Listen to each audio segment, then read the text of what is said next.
Hey, what's going on, guys? James here.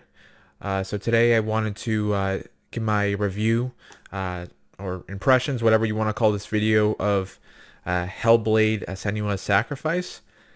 Now, this is a game that originally came out in 2017. I believe it was a time exclusive for the PlayStation 4. And I did play a little bit of this game on the PlayStation 4, I want to say a couple years ago, but I just stopped playing it for whatever reason. I got distracted by other games. But Hellblade: Senua's Sacrifice is developed by Ninja Theory, which Microsoft bought Ninja Theory, I believe, I don't know, in 2018, or they bought it a few years ago. And now going forward, the Hellblade series is going to be exclusive to Xbox, or at least that's what I assume it will be. Um, but this is a game I wanted to try out for a little while now, and I finally got around to it, and I figured it was good timing because, I just got my first Xbox in July. I got the Series X, and they released the next gen update. They released a Series X update, which improved the resolution, the visuals. And also, there's different graphics modes. I think there's like this performance mode, which I believe that's what I played on. There's uh, a fidelity mode, and I forget what. There's like three different modes. I forget. I think fidelity is 2160p, 60 frames per second, or maybe 30. Then there's an enriched mode, which is like, I think, like a super uh, resolution, but I believe that's 30 frames per second, and then the performance can go up to 120 frames per second. But I I think I played on performance. My TV, I can't do 120 frames per second, but I was able to play it in 60 frames, and I believe that is 1080p. And um, the best part about this game, or the thing that really sticks out the most about this game, is the presentation. And I mean, even just I bought the physical version of this game, um, and I know this is on Game Pass, uh, but I actually canceled my subscription to Game Pass because I've just had this itch to just buy physical games, and I like the sense of ownership of owning physical games. And I think Game Pass is a great value. It's just, for me, I was kind of overwhelmed by the amount of games I had access to, where I like to just typically focus on 1 to 2 games at a time and really take my time. And like, getting back to the presentation, even just the way this game is presented, it has a nice slip cover, which I kind of wish more games did. And I do like the box art of this game. Um, and I mean, the presentation of the game, the graphics for a 2017 game, and for really a indie studio, I believe Ninja Theory is the same studio that made what is it called? What was that PS3 exclusive back in the day? Um, it'll come to me later, but they made PS3 exclusive way back in the day, which I can't even think of what it's called now. But anyway, the presentation on this game, the graphics are amazing, and I mean, for an indie game, it looks amazing. It looks like a major studio made this game. And now that Microsoft owns Ninja Theory, I'm sure their budget for the sequel is going to be a lot higher. Um, and the audio, you got to talk about the audio with this game. And it's really a game you have to play with headphones. And why I say you have to play it with headphones is because the main character Senua, she has this mental disorder called psychosis, and that's a big part of the story of Hellblade: Senua's Sacrifice. And I'm just gonna read to you guys what the wiki says here about psychosis, because it's kind of tough to explain what it is, but let me just read this. So this is what the Hellblade wiki states. It says, psychosis is an abnormal condition of the mind that involves a loss of contact with reality. People experiencing psychosis may exhibit personality changes and thought uh, disorder.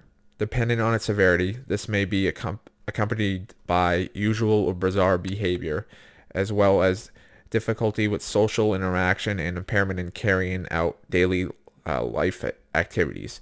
In Hellblade Senua Sacrifice, Senua suffers from a form of psychosis that causes her to perceive voices whisper into her, as well as suffer from vivid hallucinations.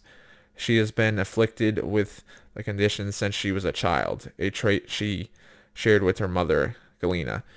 But I mean, a big part of this story is just really Senua and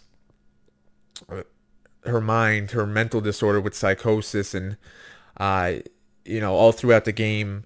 Getting back to the audio, you hear voices in her head, and it's really, the voices will be like, "Oh, don't do that, go there," and they'll be like mocking her and laughing, and sometimes the voices you hear are encouraging, and a lot of, I would say most of the time they're really bullying her, and it's just it's a the story is really Senua versus her mind, and it's set in Norse mythology, and I find that funny that this is set in Norse mythology, just like God of War, which came out around the same time. But I'm not really a Norse mythology scholar by any means. I've never really been like compelled to learn more about it, but um, I think it's interesting. Honestly, I don't really understand it that well. Um, but I mean, that's really Senua versus her mind is how I just describe the story, and she's trying to fight her inner demons for a good portion of the story. And a lot of times you don't know what reality is and what her perceived reality is, if you know what I mean. And I guess the developer behind this game consulted mental health experts. So I think that's kind of cool that, they made a video game that tries to lessen the stigma of mental health. And I do think video games are a great medium for lessening that stigma. And I also think video games can help mental health. I really do. But yeah, and the story, it's kind of one of those stories that I don't really understand what's going on a lot of the time, but I enjoy it. It's a very atmospheric game. It's a very creepy game, and the tone of this story is definitely darker than what it was in God of War. This is a more darker tone story set in Norse mythology. And I'm not going to really get into the spoilers of the story too much or the specifics. But from my understanding, Senua is trying to reunite with a lover of hers. I thought his name was Dylan at first, but I guess it's Dillian. And yeah, I mean, she's trying to reunite with him, and the story goes, it talks about Senua's backstory, what happened to her mother, and other stuff that I won't get into. Like I said, the story, I'm still kind of like, I just finished the game yesterday, and I'm still trying to understand it. I would definitely, if you haven't played Hellblade, Senua Sacrifice yet, I would definitely recommend going onto YouTube and maybe like looking up a story synopsis. But like I said before, it's one of those stories that I kind of don't understand fully what's going on, but I enjoy it. You know what I mean? But getting over to the gameplay, a good portion of this game You'll be walking around and you'll be uh, doing a lot of different puzzles where a lot of the puzzles in these games is you'll go to this door and there'll be these symbols, and I assume these are like Norse symbols. I feel like I've seen symbols uh, like the symbols in this game in God of War, uh, and you have to like match them with a shape in those environments. So it could be like a tree shaped like this. I don't know. There could be like a symbol that looks like almost like a P, and you there could be like a tree with branches, and it's like shaped a certain way, and you have to focus. You have this focus ability. You press down with the trigger, and you focus in on that, and it matches it. And there's a lot of those puzzles in this game, and I did, for the most part, enjoy those puzzles. I thought it became a little bit repetitive at times, and there was definitely a lot of them in this game, but it didn't ruin the experience for me. And there'll be these other puzzles too, where maybe there'll be like a broken structure or a broken bridge, and there'll be like these transparent things that you can see, and you have to position yourself. You have to walk to a certain area and line it up so they connect all the transparent symbols or whatever you want to call them, line up and create something out of that. And you have to use the focus again, and a good portion of the game is using that focus ability. And then as far as combat, the combat is I enjoyed the combat. And another thing I just got to talk about with this game, which kind of goes back to the presentation of this game. There is no HUD in this game, which people think, geez, no HUD. How do you play the game? I mean, I think it's very cool because it makes the game more immersive, and it just, you kind of have to learn the game by yourself. I mean, there's no like tutorials that say press A to do this, press B to do this, press right bumper to do this. Granted, you can just pause the game and it just shows all the controls, but you just kind of learn the game and how to play it by just playing it, which is a novel concept, I guess. But I like the way this game was designed in that way from a presentation and gameplay standpoint. Yeah, and I wish more games would do this, but this game is able to do it because, it's not like the gameplay is overly complex, and it's not like you have to learn a million different things. Most of the core combat of this game is, you have a sword. Oops, sorry about that. You have a sword, and, you attack these, like, demon-like creatures that I think are perceived in the mind of Senua, and you attack with A, and you can dodge, or you attack with A. Now I can't even remember. You dodge with A. I can't remember what the attack button is, and you block with right bumper, and you'll fight these demon creatures over and over again. But I found, even though it was kind of repetitive in that sense, I did enjoy the combat encounters, and I didn't find it overly complex to learn, even though there was no tutorials. And you can use the focus in combat, which helps, and I believe it heals you, and but it slows down time, and it makes it a lot easier to kill the demons.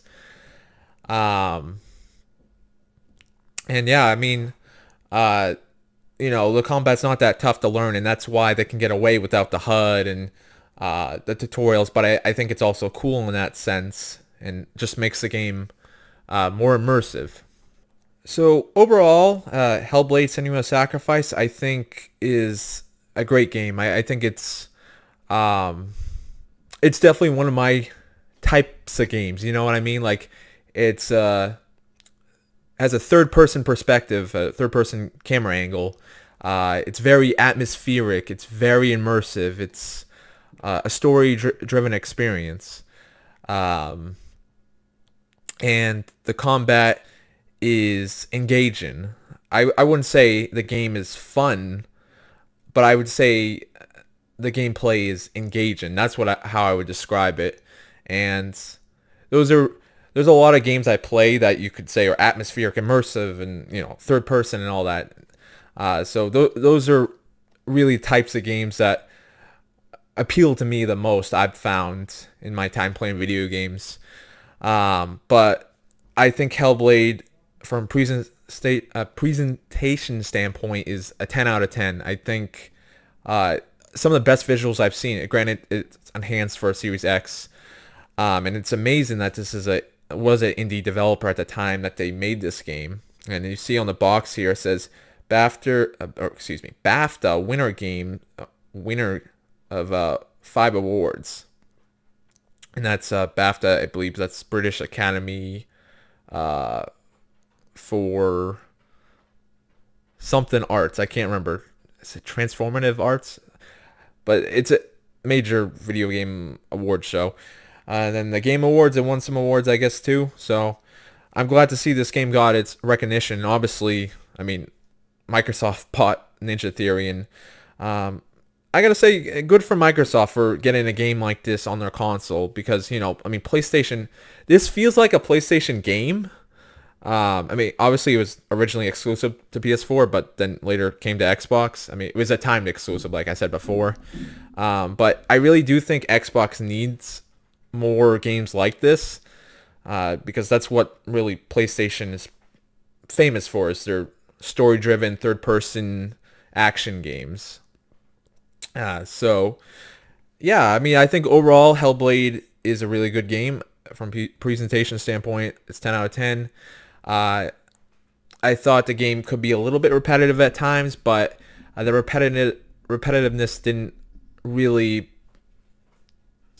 lessen the game that much for me.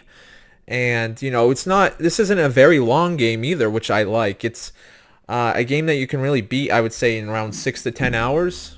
So I wish more games were this length nowadays. I really, for me, I feel like there's too many games now that try to be long for the sake of being long, and that can ruin the pacing. And I mean, obviously it depends what type of game you're making, but this is a linear 6 to 10 hour experience, and I really enjoy those types of games, and really wish we had more games like this nowadays. And I don't have a problem with open world games or